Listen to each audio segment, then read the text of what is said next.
Hi, welcome back to the Elijah Rising podcast. Today we have a special treat for you. We're going to be talking about trafficking in Asian countries with none other than Tom Broyles, our assistant grant writer and all-around development associate extraordinaire. We're so grateful to have you on, Tom. Thank you. Yeah. So, we are going to be talking a lot about your experiences, especially overseas, and how it relates to Houston and kind of what some of the similarities and some of the differences are.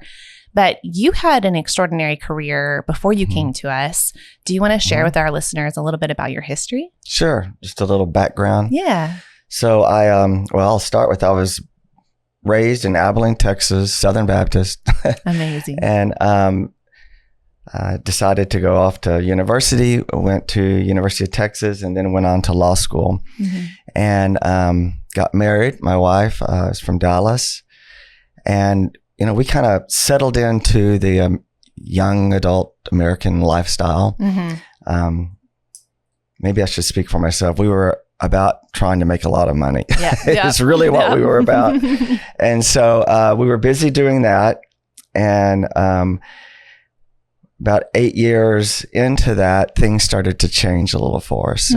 We, I guess, got closer to God and God's will, and things did start happening that we didn't expect to happen.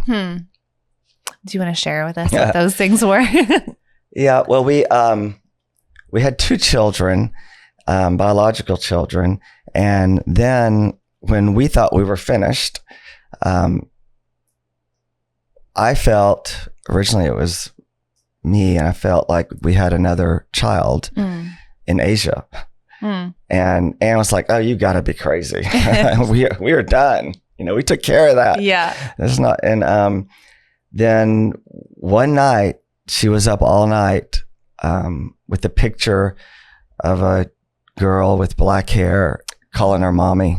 Whoa. And she woke me up and said, "We've got a child. We got to go." Wow. So she had a dream, or like the Lord was, wow. It was a dream. That's amazing. And of course, I was ready to go. So I don't remember if I had the documents. If I didn't, I had them very quickly for her to sign. I didn't want her to change her mind. Yeah. And so, we did it together, and we wound up adopting our daughter, Mia, and that was a life changer. And I think it's the more that we relied on God for what we were going to do, things happened that, we didn't anticipate, that we had not seen other people go through. And it became some of the hardest things we had ever done, but also being in China, is where my daughter's from, with my entire family, and having a baby handed to you. I mean, it is just, there's so much wrapped up there with the gospel. Yeah. About the love and adoption. And so it really changed us. I imagine. Now, at the time you were working in kind of the legal sector, is that right? I heard you say you went to law school. So what was your occupation? What was your skill set? Well, when I got out of law school, I started out as a private practice attorney, and I was in litigation and hated it and thought, God, I am not happy here. And so I spoke to one of my law professors, and she said, "Well, what interests you about law?" And I was interested in environmental law. And so I started looking for jobs in that field, and we moved from Dallas to Austin then. Okay. And I worked in that field for many years. And then I had the opportunity to be appointed as an administrative law judge for the state of Texas. So I took that at a young age, and for the next 20 some odd years, 23 years, worked as an administrative law judge. Wow. And it's interesting how God pieces all this together. I never intended to be a state employee or a judge or anything like that. But God had a plan, because when I was in college, I also had worked for the state. And so you'll see this wraps back around when I'm 52, and I can retire from the state because of the work I did in college, buying back that time. So And that allowed us to have the time to go serve. Wow. What we wanted to do. That's incredible. And you're like, okay, I did not see that coming. Yeah, we didn't see any of this coming. So you can imagine our surprise when you came to us with this kind of a history. As a small local nonprofit, your resume definitely stood out among the crowd, so to speak. Yeah. So we're really grateful that you're on the team now. But you also have an extraordinary history, you know, in some of the, I guess, nonprofit or missions work that you've done. So before we get into that, would you share with our listeners, like, how that transition happened from being a judge into missions? It all started in China, again, with following God's call to adopt. And we were looking for some jade crosses for family. And China has lots of jade. And so we were talking to, I remember her name, Lily. And she asked me, why do Americans want crosses? And I said, well, we're Christians. And she said, what's a Christian? And I said, well, we follow Jesus. And she said, who's Jesus? Wow. And I remember Abilene, Texas, Southern Baptist, I don't know. It blew my mind. Yeah. And so I remember walking back out and telling Ann, I'm coming back because people just don't know. They've never seen the love of Jesus. Wow. Your wife probably has these experiences with you where you go, this is what we're doing. It sounds like you're like, I'm coming back to China. Surprise. Yeah. You know, she is very, we're more of a partnership. Yeah. And I'm kind of, y'all don't remember the I Love Lucy show, Oh, I definitely watched that with my grandmother. Yes. Okay, I'm the crazy Lucy who's always off. Yeah. And she's Ethel. So, okay, we'll do this, but let's make sure that everything's planned. That's good. That's a good team. I love that. That's right. And so we, with that, I started going back to China with my best friend who wound up being called to go with me. Wow. I was scared. Yeah. You know, going to a communist country. And, sure. And we worked for about 10 years there. We, with friends and some Asian friends who had really started it in China, created an underground seminary. And so we would take young adult Chinese through a 2-year program. We rotated in and out seminary professors from the States. Wow. And we would go in and we would teach them all about, you know, the Bible and things like that. And then they, in turn, when they graduated, they would go start a church. Wow. And then we would help them with the funding and things like that. That's amazing. Yeah, it was some amazing times, some amazing people that I met that God brought to me. So tell us a little bit about, at some point, that segued into your work in anti-trafficking. Right. At what point did that begin, and how did that what was the genesis of that? You know, when we were going and working in China a lot, like we would take our whole family there for the whole summer to work. I was fortunate in being able to do that. We thought we'll come back to China when I can retire and we'll have an income so that we can, you know, pay for our way. But that didn't work out because it was interesting. When we were in China, we were saying, it's a good thing that God has called us right now because China's so open. And it was opening more and more because you never know how long that door is going to be open. Well, it started closing. And, you know, China really shut down and from Westerners and any type of Christians. And so we were unable to go there. But we still felt like we wanted and we were called to go to Asia. And so we found another Asian country that we went to. Okay. And that was also crazy. My best friend said, I think that this might be the country. And like 4 days later, I got on a plane, went to that country, touched down. And by that evening, I called Ann and said, this is it. You know, it just things, you could just tell this was where we were supposed to be. And so she went back with me to make sure this was it. Yeah, I'm sure she did. And then we made our plans for me to retire and then for us to move as a family. Wow. And then to work in this country. My oldest daughter, you know, who at the time had graduated from college, was the one who introduced us to anti-human trafficking work. Oh, interesting. Yeah, she was very this younger generation, very strong about justice issues and, being authentic and things like that. And so she had brought that to our attention. I had also been a adjunct professor at the University of Texas Law School. So I went over there thinking I would help educate because education is certainly the key to a lot of opportunities. And so I went there, and there was a Christian man that I met that we together started a university. Okay. And then it got tangled up in politics. And as that was coming to an end, the anti-human trafficking came back. Okay. So it kind of came up on your radar. Right. And then how did you transition to knowing that was kind of the call, the mission field full time? How did that look? It was several months of trying to make sure that we had it right. And my wife was already working with a group of Christian NGOs to help children in and around the city we were in.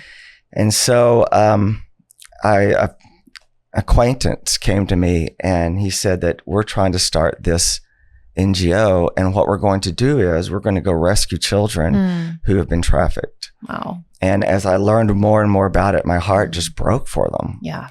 And definitely this is where we should go.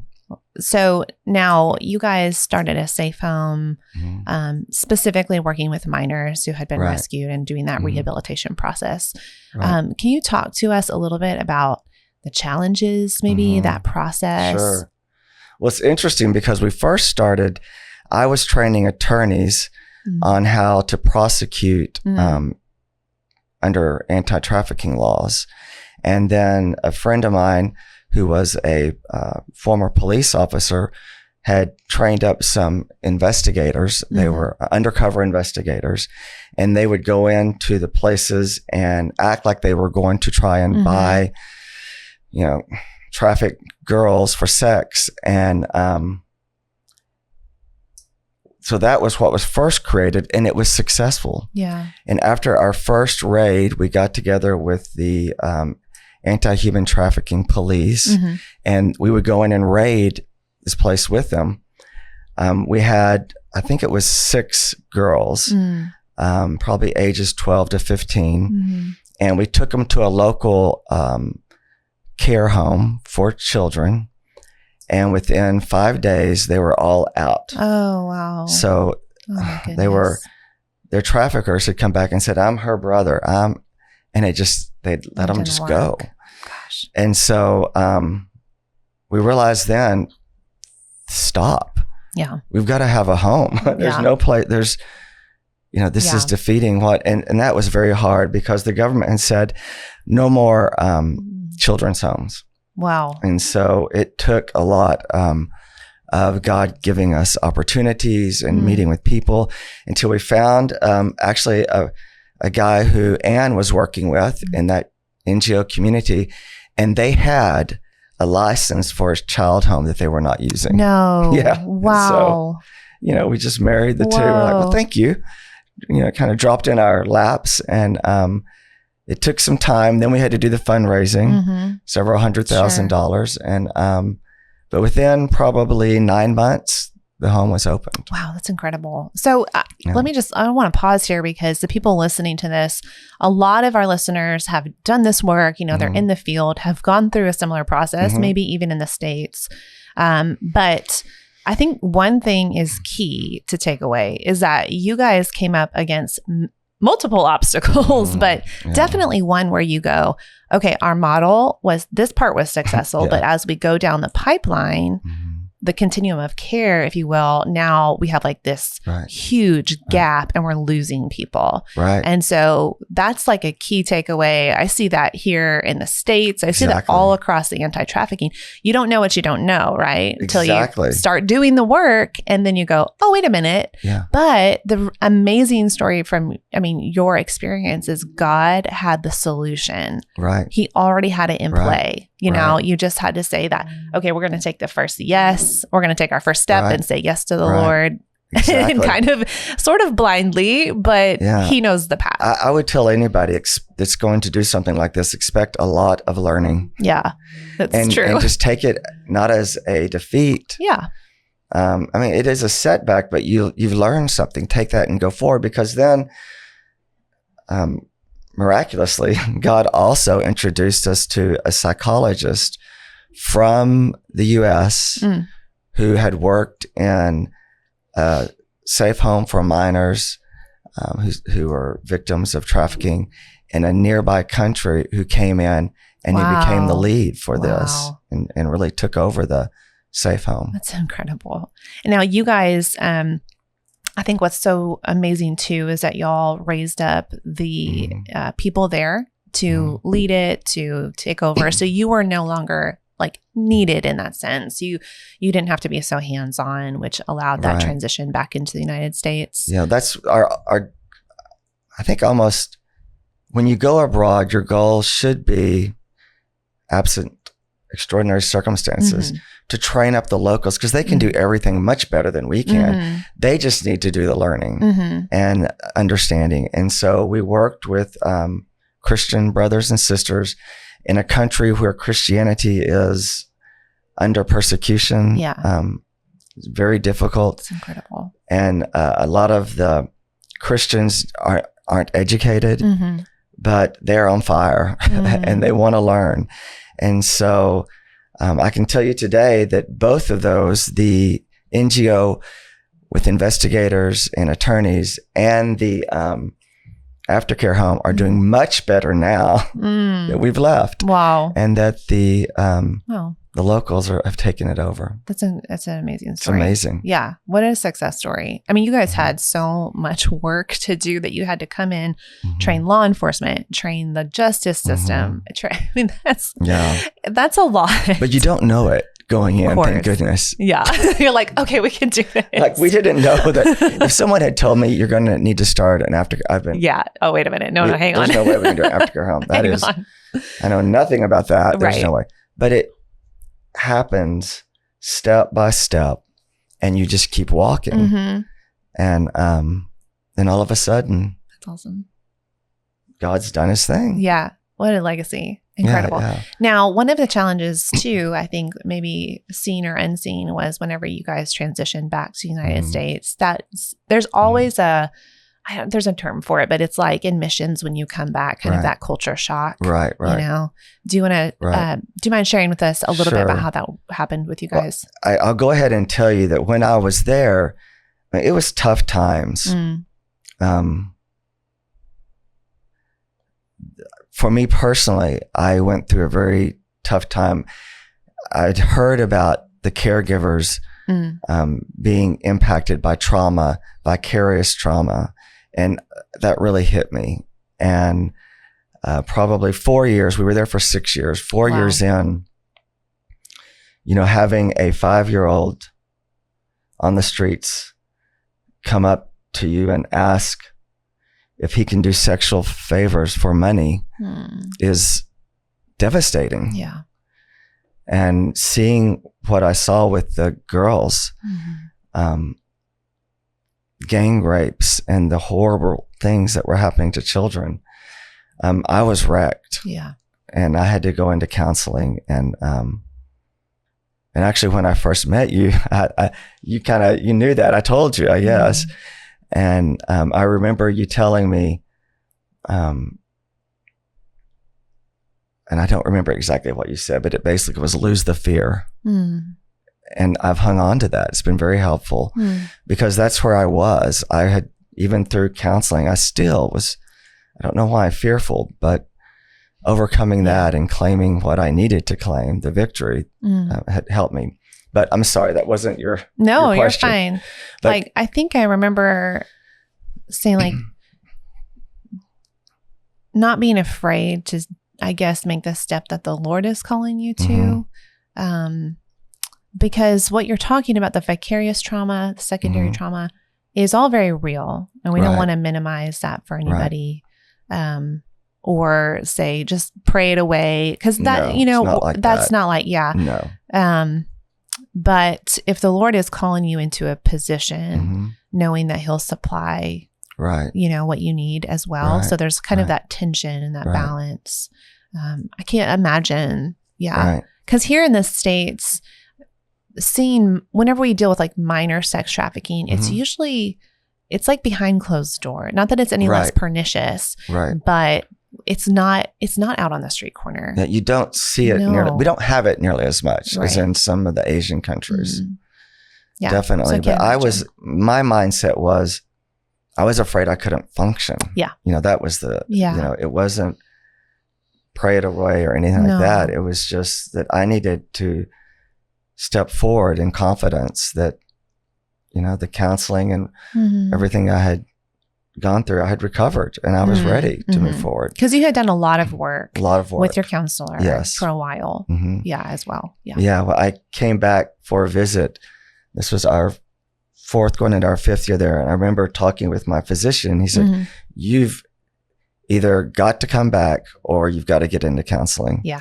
And so I got into counseling and they told me, you don't need to go out Mhm. anymore Yeah. and Yeah. see the things. You need to, You need to take a step back. right, take Yeah. a step back. And that was good because I needed to turn it over anyway. Yeah, that's healthy. I mean, I feel like there's only a certain amount that the human spirit can kind of endure. Right. And even as somebody who's maybe at one degree removed from the Mhm. trauma, it didn't happen Right. to you, but you are Right. hearing about it, you're Right. watching it. Right. Those are very disruptive, is probably not even an adequate Mhm. word. No, And that's those, you true. have the images in your mind. Exactly. You can, so if we don't, as caregivers, if we don't adequately care for ourselves in the midst of that, we can do more harm That's right. to But us, to our you families. never think it'll happen to you. Of course. It wasn't going to happen to me. Right. Yeah. But I think a lot of it is my strength is my ability to love people Mm, and to really care about them. mm, I think that also became a weakness. mhm. They probably have like a high empathy. Very high empathy. Yeah. And so then when you can't cut that off, when you're trying to do Yeah. work that is really tough, you can Yeah. get drawn in and, Yeah. you can get to where I was. Thank goodness, if you just counseling Mhm. and coming to an understanding, we were all trauma informed. Mhm. So we knew about it and I could understand it, but I didn't prevent myself from getting hit by it. Yeah. I mean, how can you? Yeah. How can exactly. you, right?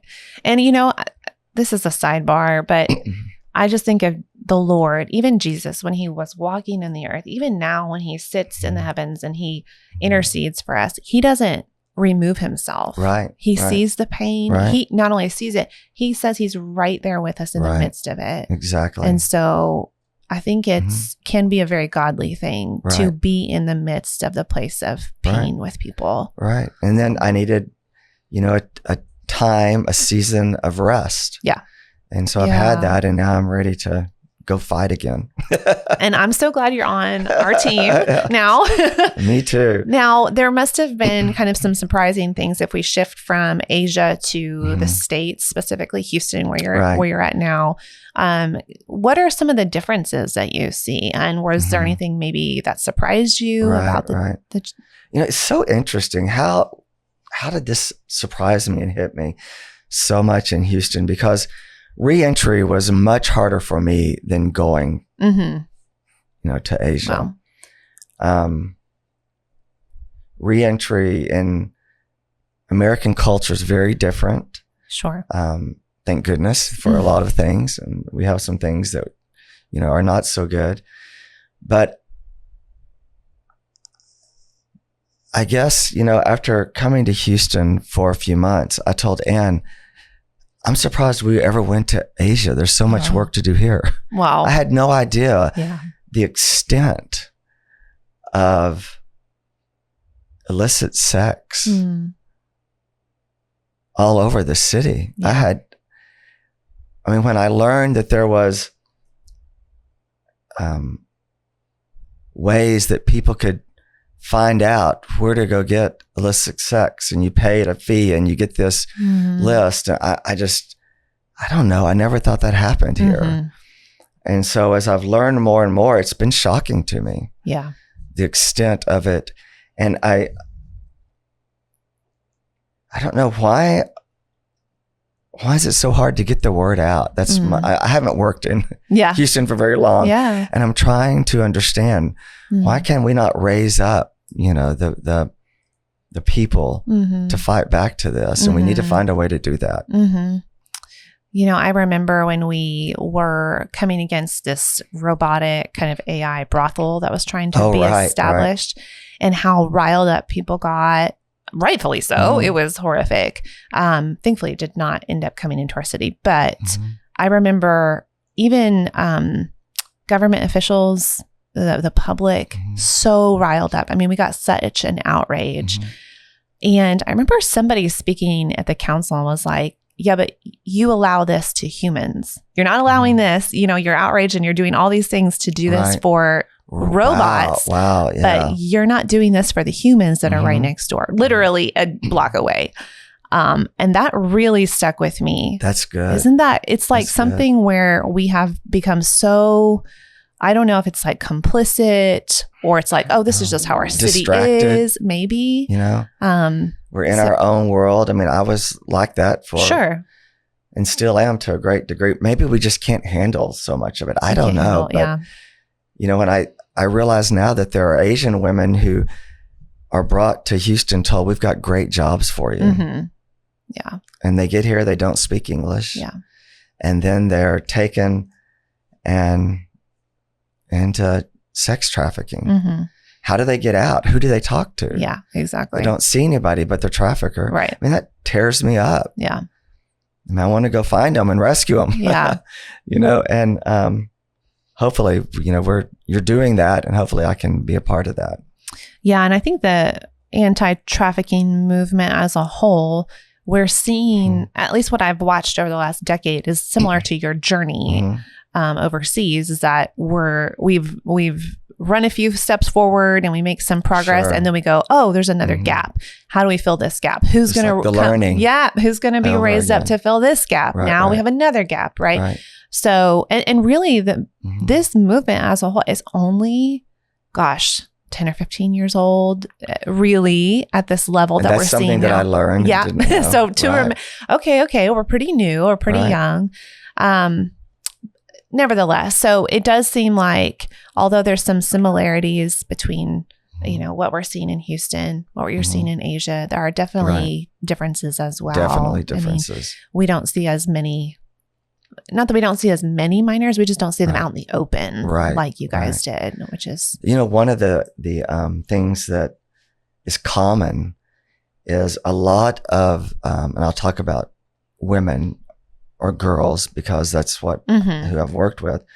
But whether you're in the US or in Asia, things happen to them at a very young age. Oftentimes their parents, their mother and dad were drug addicts. They were trafficked by their parents for money. Poverty's a common, there's a lot of commonalities. Yeah. But then there are some differences in that here, we're more sophisticated with investigations and being able to find children and minors. But the children, minors who were trafficked at a very young age that are now 20, were not so successful. We're not. And this is all they've known for the last 8-10 years. So we've got to figure that out as a society. Yeah. And I would say that this common misconception that people who are in prostitution are willing. And so you see women, children who have grown up. Okay, now I'm 17, I'm 16, and somebody has more empathy or compassion or chutzpah to come and do the rescues, do the investigations. But then once they hit 17, 18, it goes, oh, now they're an adult. They want to be there. Right. And it's like it's the same person. It's the same experience. Yeah. So they have not had a choice. No. You stay in that. Right. For good or for bad. A lot of people are born into wealth and you have opportunities. And if you're born into a family of trauma and drugs and poverty. It's hard to kick that. And that's all they know. When you start in that way, when you're 10, 12, sometimes 6, they haven't had any choices. They don't have the choice when they're 20. Oh, I'm going to step out of this. And all of a sudden, that's all they know. They think of, if I don't do this, I can't survive. And their traffickers are so manipulative that the mental games and getting, what I learned here was the number one way now that traffickers use to keep women in sex traffic situations is through drugs. So they encourage them to get drugged up and start, putting drugs into their bloodstreams more and more. So then if the drugs are removed, if they won't perform, and they're just, they're trapped. Yeah, absolutely. And that's the reason I love Elijah Risen's group that is working with drug rehabilitations and things like that. Maybe that's not the correct word to use. We call it recovery, but I mean that that's exactly what it is. Right. It's so successful. Yeah. Amazing work. Now let's, as we kind of come to a close, is there anything, we've talked about a lot about the problem, is there any story that stands out to you maybe on the other side where you've seen really the rehabilitation process take root to be successful, if you will, and somebody come out of that? Because although it's so difficult, we do see those, I hate to say success stories, but that's the only thing that's coming to my mind right now, Yeah, I mean, I hadn't thought of this. It just popped in my mind. I'll talk about Asian country and then I'll talk about here. But the Asian country, I came to see our work there as teaching people how to love. That's so good. To love like Jesus. How do you teach someone to love a child? Instead of to take advantage and abuse them.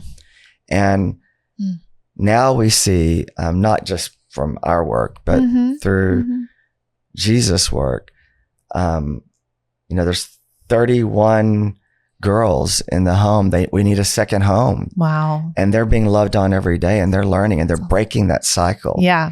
And so I see the churches loving and that's a victory. I mean, they're just the spreading of love into countries where people don't know how to love anyone other than your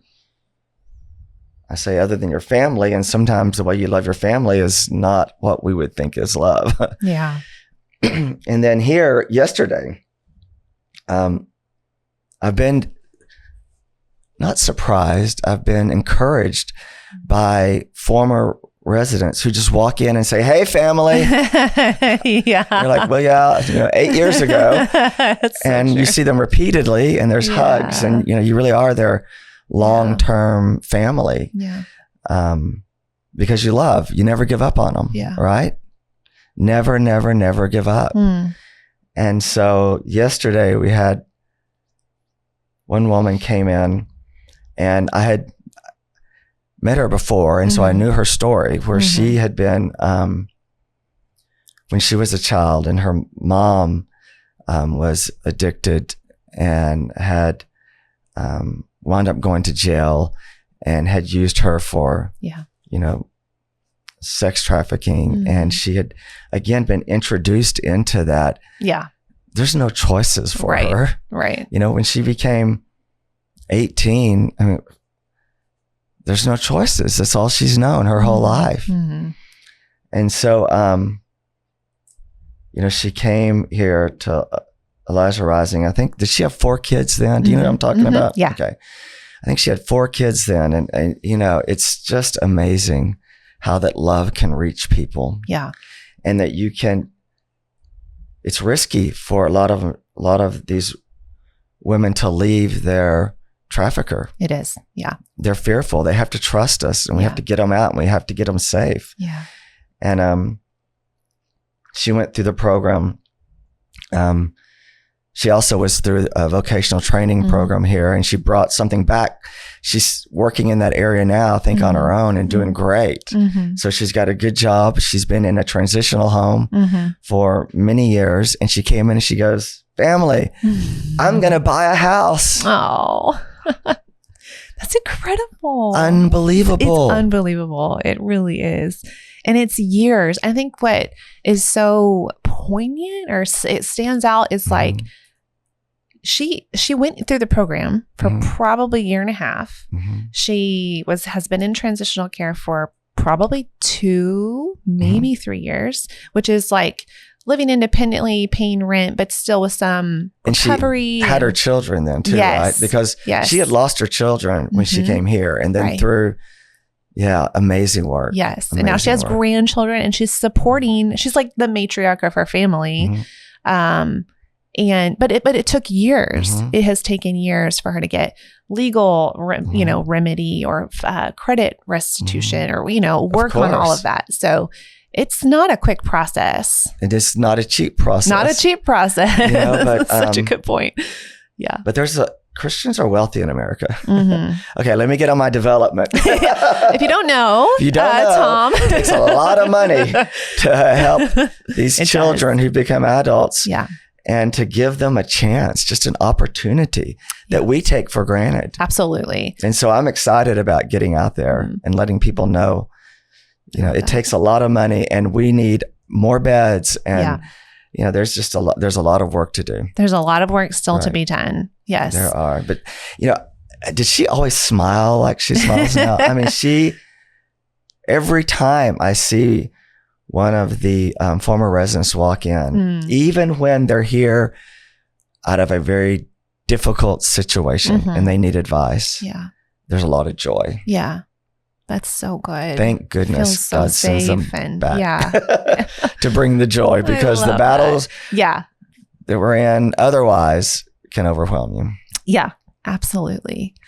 There's so much more I'm sure we could cover, and I hope that you'll come back on the podcast at some point in the future. But I've loved having you, Tom. We're so glad you're on the team, obviously. Such a great gift to us. And, I think the Lord is crafting your story, and you guys are going to have a legacy. Yes. A legacy of justice, of caring for the poor. And we were talking about this morning in prayer, and it was like, if you give a cup of cold water to one of these, it's like you're doing it to Jesus. And so I feel privileged to work alongside of you and call you my colleague. Thank you so much. And I honestly believe that Elijah Rising's been a major part of my healing. And so I thank you for that. You're welcome. Been praise God. Where I'm ready to go. Yeah. Let's go. Amen. Do it again, God. Let's do it again. Well, Tom, thank you. And if you have not liked or subscribed, please do so. Please share this content with your friends, with your family, and we'll see you next time on the Elijah Rising podcast.